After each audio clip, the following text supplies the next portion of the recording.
Magandang araw mga kaibigan, ako nga pala si NJ at welcome sa NJ Mejia TV.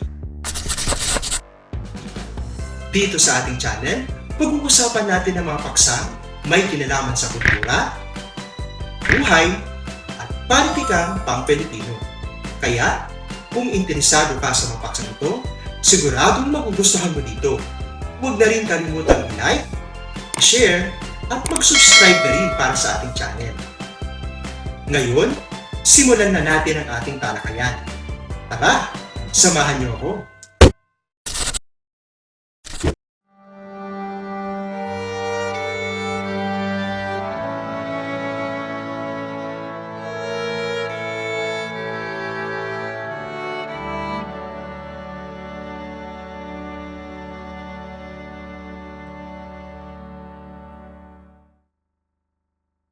Narito ang kabuang buod ng Nolimi Tangere.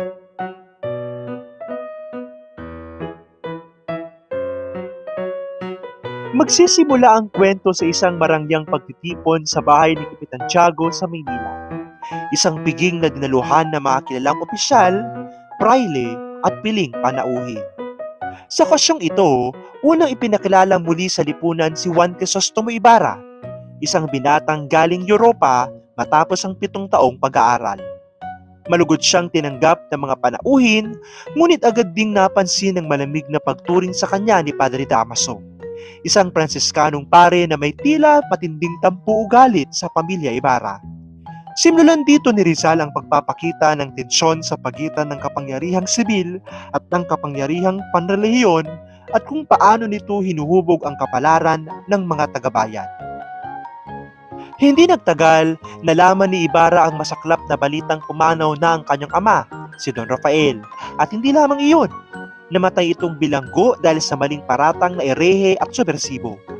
Ang nagpakalat ng paratang at tumulong sa pagpapakulong kay Don Rafael ay walang iba kundi si Padre Damaso. Ang pagkawala ng kanyang ama ay labis na nagdulot ng kalungkutan at pagkalito kay Ibarra. Ngunit hindi nito pinigil ang kagustuhan niyang hanapin ang mga dahilan at unawain ang nangyari. Pagkatapos ng pagtitipon, nagtungo si Ibarra sa bayan ng San Diego. Ang kanilang kinagistang tahanan, muli siyang nasilayan ng kanyang kabataan at ang alamat ng kanyang iniibig, si Maria Clara, ang mapagmahal at mabining dalaga na anak-anakan ni Kapitan Tiago. Sa kanilang muling pagkikita, nabuhay ang alaala ng kanilang pangako at pagmamahalan. Gayunman, hindi nila alam na may mas malalim pang lihim ang kanilang koneksyon. Isang lihim na isiniwalat lamang sa huling bahagi ng nobela. Sa San Diego, ipinagpatuloy ni Ibarra ang pangarap ng kanyang mapayapang ama, ang magtayo ng paaralan. Naniniwala siya na ang edukasyon ang susi sa pag-unlad ng bayan at pag-angat ng mga Pilipino mula sa kaignorantihan at pagmamalupit. Subalit ang hangaring ito ay hindi nagustuhan ng mga praile, lalo na si Padre Salvi, na sa kabila ng tahimik at marubdob na pag-uugali ay may matinding ambisyon sa kapangyarihan. Sa likod ng kanyang mapagkunwang kabaitan ay ang pagnanais na mahawakan ang bawat himaymay ng buhay ng mga tagabayan. Habang abala si Ibarra sa pagtatayo ng paaralan, ipinakita ng nobela ang iba't ibang mukha ng lipunan sa panahon ng kolonyalismong Espanyol. Isa sa pinakamahirap at pinakamadamdaming bahagi ay ang trahedyang sinapit ng mag-inang si Sisa at ang kanyang anak na sina Crispin at Basilio, mga batang sakristang pinagbintangang magnanakaw ng ginto. Si Crispin na bata pa lamang ay pinagmulipitan ng mga bantay at lumubog sa dilim ng kawalan dahil hindi niya siya nakita pang buhay. Si Basilio naman ay nakatakas, ngunit umuwi upang madatnan ng kanyang ina na pinagsasamantalahan at ipinahamak ng mga gwardiya sibil. Dahil sa kawalang katarungan at labis na pagdurusa, unti-unting nawala sa katinuan si Sisa. Ang kanilang kwento ay sumasalamin sa kapighatian ng mga ordinaryong Pilipino, mga inosente ngunit napapahamak dahil sa lakas ng kamay ng kapangyarihang mapanil. Habang lumalala ang tensyon sa San Diego, may isang tauhan ang lumitaw upang bigyang linaw ang tunay na kalagayan ng bayan. Si Elias, ang misteryosong lalaki na nagligtas kay Ibarra mula sa isang insidente sa pista. Si Elias ay mula sa hanay ng mga inaapi, isang taong naghahanap ng katarungan para sa sarili at para sa kanyang ninuno. Sa kanilang pag-uusap, ipinakita ni Elias kay Ibarra ang ugat ng kahirapan. kawalang katarungan at pagdurusa ng sambahayan. Hinikayat niya si Ibarra na mamuno at kumilos ng higit pa, ngunit si Ibarra ay naninindigang nais din niya ng pagbabago sa mapayapang paraan. Magkabila ang kanilang pananaw.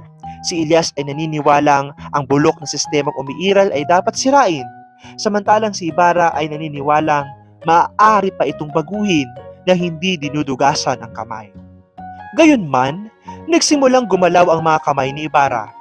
Sinira ang mga ito ang kanyang reputasyon at ginawang instrumento ang kanyang kabutihang loob para siya ay mapahamak.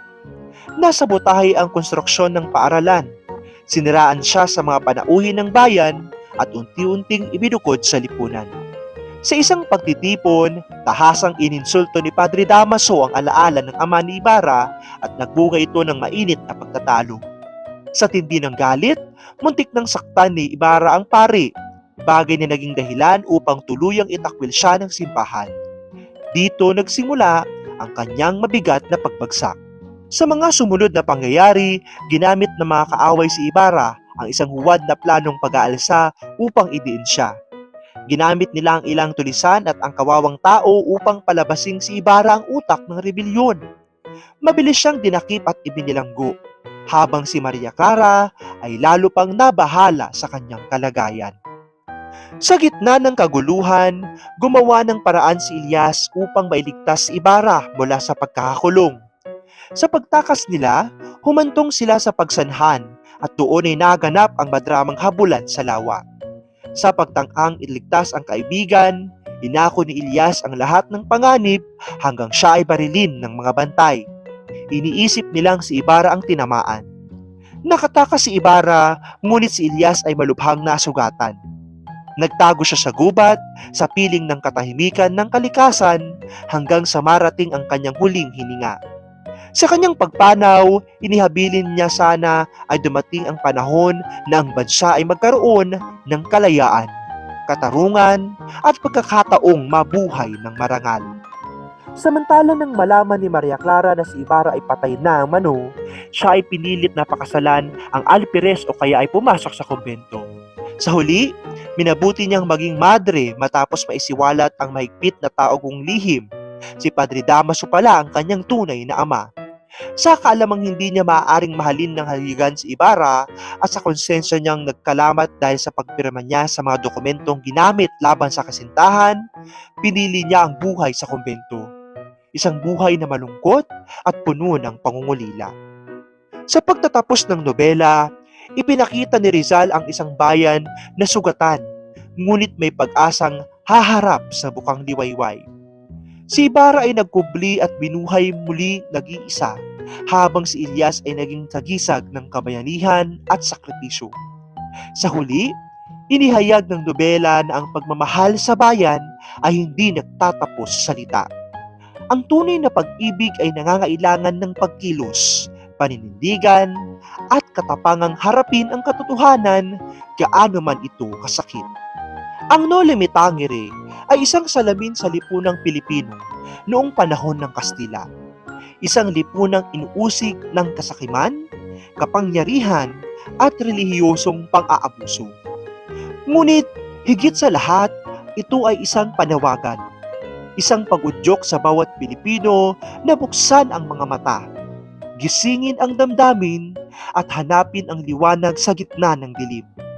Sa loob ng kanyang mga pahina, ipinakita ni Rizal na ang pagbabago ay nagsisimula sa pagkilala sa sarili, sa bayan, at sa katotohanan. Hanggang ngayon, ang nobela ay nananatiling buhay. Nagpapaalala na ang pag-ibig sa bayan ay isang tungkuling kailanman ay hindi dapat talikuran.